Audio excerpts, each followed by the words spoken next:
Okay, so here's the way I've been converting everything to the new material system uh, with Blender 4.2 and GE10 for FS25.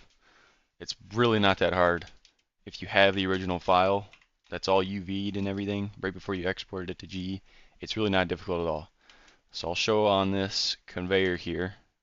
It's just the unload chain on this bead cart. All it does, I mean, there's a couple parts here. So this all here, this sort of yellow gold color, that's one material I got here in GE. So it's this cylinder, the ram, and then this pipe part. I think, yeah, it's just that. So all you do here in Blender is it's just these three parts. If it's more than these three parts though, I would go select linked material. So now I have everything selected. You're going to press on one, go into edit mode, and see all your materials you got here. So I can tell this is the main base grid. You got painted metal black, silver scratched, color matte 0, 1, 2, 3, and 4, and painted as chrome. So I need to figure out which of these color mattes is what. So I'll select this one. I'll determine this is painted metal painted. I'll select this one. This is metal painted but yellow. So I'm going to add another yellow painted matte, and I'm going to add yellow to the end. And then I'm going to change the base color just to white. Just move it up because it's at 0.8, 0.8, 0.8 right now. Just change it to 111 so it's a different actual material. This is a poly liner, so I'm going to add plastic painted. This is a rubber color, or it's rubber matte. So I'm going to add a rubber. And this is bronze, so I'm going to add, or brass. Yeah, it's brass. And then we got chrome here too. So I'm going to add chrome. And then we got silver scratch. So I'm going to add silver scratched. And then we have painted metal black up here. So we got painted metal black. So now that I have all those materials on here, I'm going to do Control L, link materials. So now all of them have all of these materials. And then I'm going to go through. I'm going to select all of these different materials. I'm going to move them away just a little bit so it's easier to work with. And I'm going to apply this to painted metal black. I'm going to apply this to silver scratched. This is chrome. This is brass. And I'm going to move this over one just so it's out of the way a little bit so I can select these easier. I'm going to apply this as rubber. I'll move this over here. And then I'm going to select all of this because all of this is plastic painted matte. Move it over one. And it's good to have more of the grid showing so you can show what you got. You just got to press this little drop down here and then you can add tiles. And this is the yellow decal. So a good way of doing this is to start where there's nothing, drag it up till it's about in line with your grid there. And you should grab most of it most of the time, unless it's a really packed in UV. I'm going to apply this to metal painted matte yellow. And then I'm going to apply this to metal painted matte. So now everything has all the desired materials. It's all the same on the same for the same spec map. I'm going to copy this dump conveyor material here because that's what all my spec maps are named, is whatever the material was when I exported it back in 22. I'm going to add it to the end of every one of these.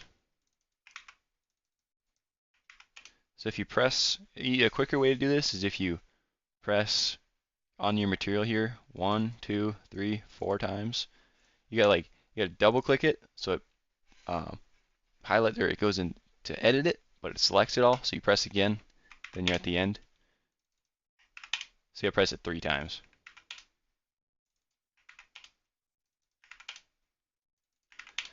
So now that I have all of these, they all have their own unique material. I'm going to move the whole grid up so everything gets wet. I'm just going to move it up one.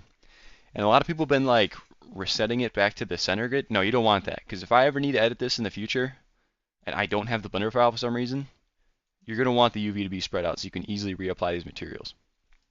It's just a good habit to not do that because you don't need to do that. So I got everything like that now, and now I have all of, like, this RAM, for example, only has silver scratched and painted metal yellow on it. So I'm going to select everything again, and I'm going to go to Object, Clean Up, Remove Unused Material Slots. So now everything only has the material that it needs for that specific mesh. I'm going to export this as unload pipe. And back in G here, I'm going to import it. So I got the pipe here. I got the RAM. I got the cylinder. So just got to double check all your materials copied over. Dump conveyor, dump conveyor, dump. Yep, everything's got it. So now I open up the texture file, which is dump conveyor spec. Copy this file name here at the top, and then you can just paste it into the gloss map section so you're not reapplying the texture every time.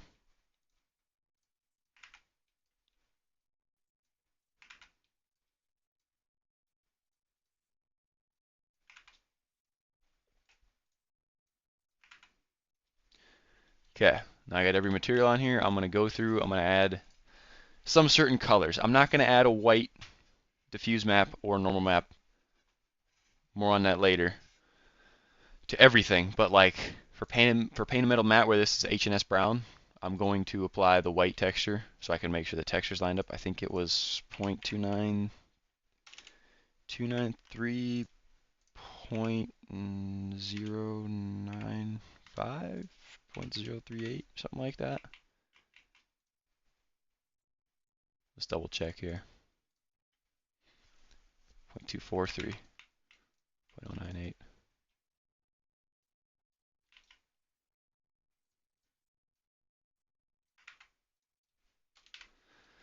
Okay, now we got that material in there.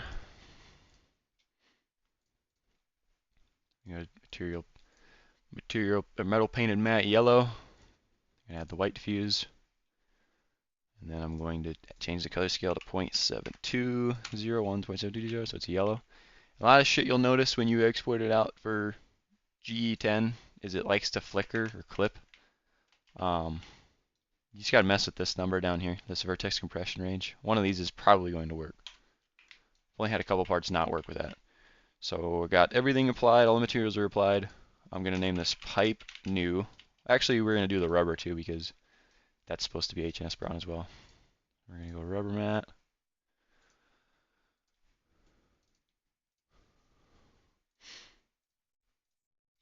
Point 243, 0.098, 0.038.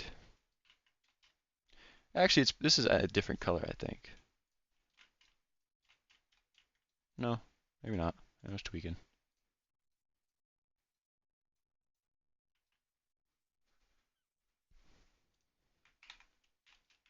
It is a little bit different color, huh? So what do we got going on here? We got, looks like 0.3, 0.1, 0.07.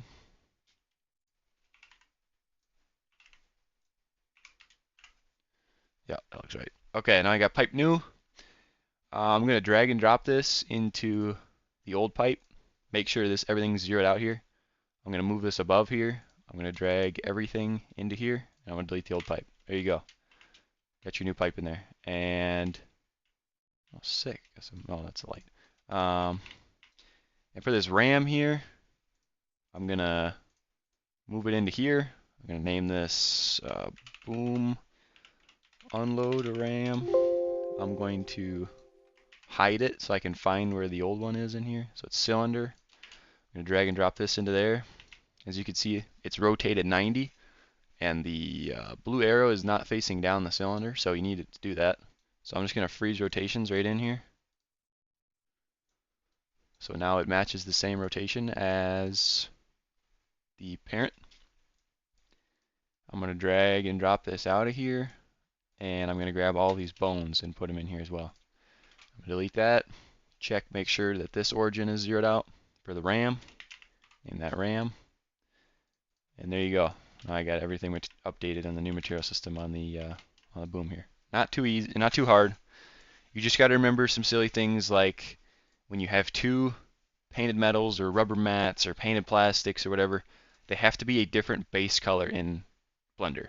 If you don't have them as a different base color and you just leave it as to where it's like right here, 0.8, 0.8, 0.8, they'll merge together in GE and then it'll be a whole disaster where you can't change the color of them. It'll change both the colors on the same material or same materials on the both one color. So you just got to remember that. And it's a good habit to get into of just exporting or moving everything up one grid before you export it, just so everything gets wet. But be mindful of that interior shit doesn't get wet. You know, like if you have like an engine or something underneath the hood, you don't want to get wet. You won't want to have that. But yeah, that's pretty much it. It's not too difficult. It's not the end of the world. It takes a little bit of time. I do every part one by one. I think it's just easier, less of a headache. Just make sure when you're importing shit back to GE and moving it around, you're not messing things up. You just got to be careful with it and take your time. Don't rush through this, even though it's pretty easy. Okay, now that you struggled with getting through, you know, doing your 150 materials on the entire object because Giants had to change that, and you got all these, you don't got normal maps on any of them. You don't got a normal map on any of them, and nothing that has painted metal black has a white diffuse on it either. So there's an easy way to do that actually. Instead of going through and add it to everything, you open your i3D in text editor. We're gonna go down. We're gonna move up to here. Control F. Find your replace tab, and you're gonna want to type this in: gloss map file ID equals quote \d plus in parentheses. What that's doing is that's gonna find every single gloss map file like this. Okay, so you see texture, normal, gloss map, so you have your albedo, your normal map, and your gloss map for every material, right? So if you replace that with this gloss map file ID, this /1 here in regular expression will not change when you replace it. So that's what this D is it's finding everything that's in quotations is in the parentheses. And you replace with that \1, it's not going to replace that number. So then you have to find your normal map ID, which for default normal, mine's 64. So I'm going to put normal map file ID 64, and then the texture file ID is going to be your white diffuse, which is 17. So I'm going to put that as 17. So now I'm going to replace, to see if I do this in the right order, it's gloss map, then it'll be normal map right here, then it'll be texture file ID right here. So if it already has a texture normal map, it'll override that. If it doesn't like this material, it's going to add a normal map, which is the default normal, and the texture file ID, which is the white diffuse. So we'll do that. Change your stuff to regular expression and replace all. 64 occurrences are replaced. Yeah, it changes every single gloss map like that. So this stays the same. Gloss map file ID stays the same, and it adds normal map and texture. But this one already has normal map, so that'll be overwritten. This won't matter because it has the unique normal. And then your texture file ID will be added there. So we'll save this, and then we'll reload the beat cart, and boom, everything has default normal and white on it now. You don't have to go through and add that.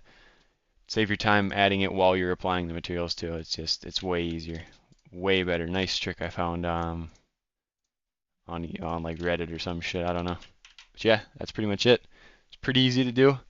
I recommend adding the normal map. I wasn't a believer in normal maps until you see the difference in game. Here is the cart without a normal map when it's wet. Like it's just darker. You can't really tell that there's raindrops on it. And now if I reload it with normals on it,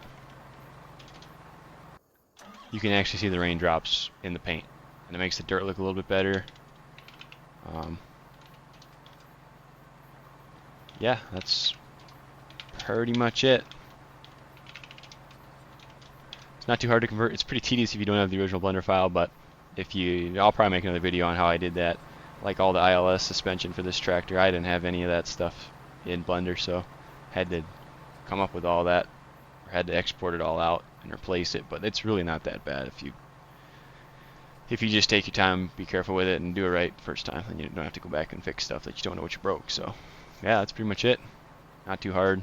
Still sucks though. Got to deal with it.